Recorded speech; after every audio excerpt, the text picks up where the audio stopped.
Police అమరవీరుల సంస్మరణ దినం ప్రతి సంవత్సరం అక్టోబరు 21న జరుపుకుంటారు. భారత్, చైనా సరిహద్దుల్లోని ఆక్సై చిన్ ప్రాంతంలో 16,000 అడుగుల ఎత్తున రక్తం గడ్డకట్టే మంచు పర్వతాల మధ్యన ఉన్న వేడి నీటిబుగ్గ, హాట్ స్ప్రింగ్స్, అమర జవానుల త్యాగాలకు ప్రతీకగా మన మధ్య నిలిచి ఉంది. దేశవ్యాప్తంగా విధినిర్వహణలో అసువులుబాసిన పోలీసులను స్మరిస్తూ, ప్రతి ఏడాది అక్టోబరు 21న పోలీసు అమరవీరుల సంస్మరణ దినంగా పాటించడం ఈ పవిత్ర స్థలం నుంచే ఆరంభమైంది. మిలిటరీ ఎత్తుగడలకు చైనా సరిహద్దులోని భారత భూభాలైన లడఖ్, సియాచిన్ ప్రాంతాలు కీలకమైనవి. సరిహద్దు భద్రతాదళం, ఇండో టిబెటన్ బోర్డర్ పోలీస్ వంటి ప్రత్యేక భద్రతాదళాలు ఏర్పడక ముందు సరిహద్దులను రక్షించే బాధ్యతను కేంద్ర రిజర్వు పోలీస్ ఫోర్స్, సిఆర్పిఎఫ్, బలగాలు నిర్వర్తించేవి.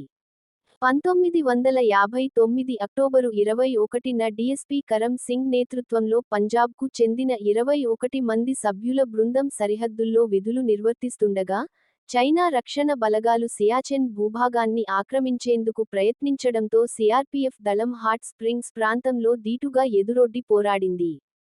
ఆ పోరాటంలో 10 మంది భారత జవాన్లు ప్రాణాలను కోల్పోయారు. హాట్ స్ప్రింగ్స్ అంటే వేడి నీటిబుగ్గ అని అర్థం. కానీ భారత జవాన్ల రక్తంతో తడిచిన హాట్ స్ప్రింగ్స్ నెత్తుటి బుగ్గగా మారి పవిత్రస్థలంగా రూపుదిద్దుకుంది. ప్రతి ఏడాది అన్ని రాష్ట్రాల పోలీసులతో కూడిన బృందం ఈ పవిత్ర స్థలాన్ని సందర్శించి నివాళులు అర్పించడం ఆనవాయితీ. కృష్ణా జిల్లా మచిలీపట్నంలో ఈరోజు పోలీస్ పెరేడ్ గ్రౌండ్ నందు పోలీస్ అమరవీరుల సంస్కరణ దినోత్సవాన్ని పురస్కరించుకొని జిల్లా ఎస్పీవి విద్యాసాగర్ నాయుడు ఆధ్వర్యంలో కార్యక్రమాన్ని ఏర్పాటు చేశారు. ఈ కార్యక్రమానికి ముఖ్యాతిథిగా రాష్ట్ర మంత్రి కొల్లు రవీంద్ర, ఏపీఎస్ఆర్టీసీ చైర్మన్ కొనకల్ల నారాయణరావు, జిల్లా కలెక్టర్ డికే బాలాజీ హాజరయ్యారు. పోలీస్ అమరవీరుల త్యాగాన్ని స్మరిస్తూ అమరవీరుల స్తూపం వద్ద పుష్పగుచ్చాలతో ఘన నివాళి అర్పించారు.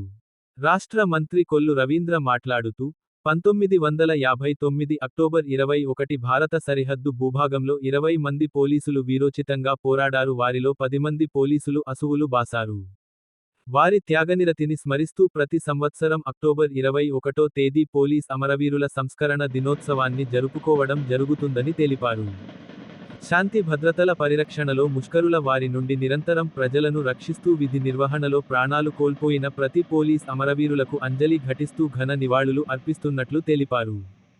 ప్రజలను కాపాడుతూ సమాజ పరిరక్షణ కోసం 2024-25 సంవత్సరంలో 151 మంది పోలీసులు దేశవ్యాప్తంగా అసువులు బాయటం జరిగిందని, వారి కుటుంబ సభ్యులకు అండగా ఉంటామని తెలిపారు. పోలీస్ వెల్ఫేర్ ఫండ్ నిమిత్తం ₹1,00,000 చెక్కును రాష్ట్ర మంత్రి కొల్లు రవీంద్ర జిల్లా ఎస్పీకి అందించారు.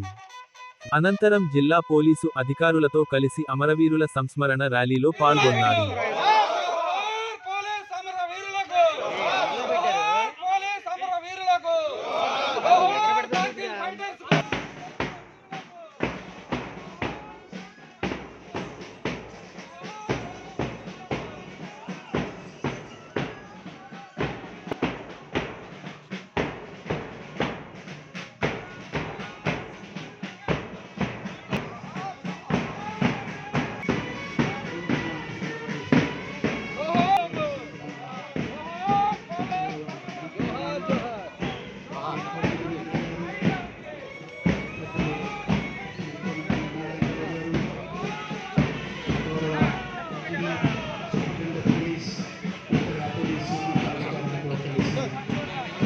పోలీస్ పెరేడ్ గ్రౌండ్స్ నుండి ప్రారంభమై ముఖ్య పట్టణం మచిలీపట్నం జిల్లా